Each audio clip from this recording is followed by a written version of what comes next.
Lesson 5. A Holiday in Space.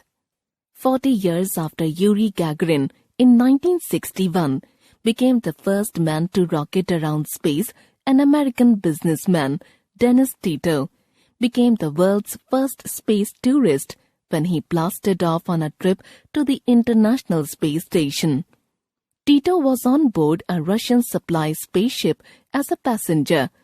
Also on board with him were 2 cosmonauts. The flight made the 60-year-old Tito the 415th person in space and the first as a space tourist.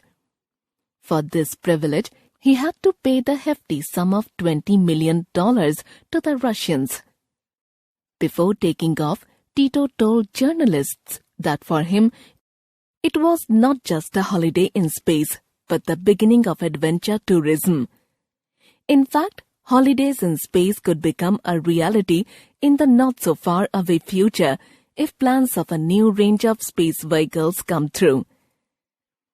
The first ship going to space with tourists will perhaps be named SS Enterprise.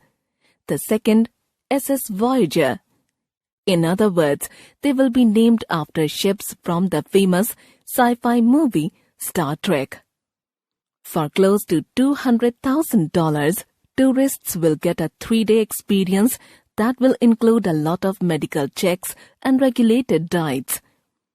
This would ensure that people get into space without any health problems. While beds may be a luxury on airlines, they will be essential for journeys into space. If passengers sit in an upright position, they may pass out while rocketing into the skies because of the force of gravity. The blood would be forced from their heads to their bodies. The only disappointment is that it will not be possible for passengers to bounce around the cabin in zero gravity. They will be attached to their seats with rubber bungees that will allow them to float a bit, but will reel them back to their seats after 4 or 5 minutes of weightlessness. All this may sound a bit like a fairy tale just now. You may think that space tourism is not possible as it will be very expensive. But there was a time when computers were so expensive to operate that only large offices could afford them. Today, personal computers and laptops are a reality.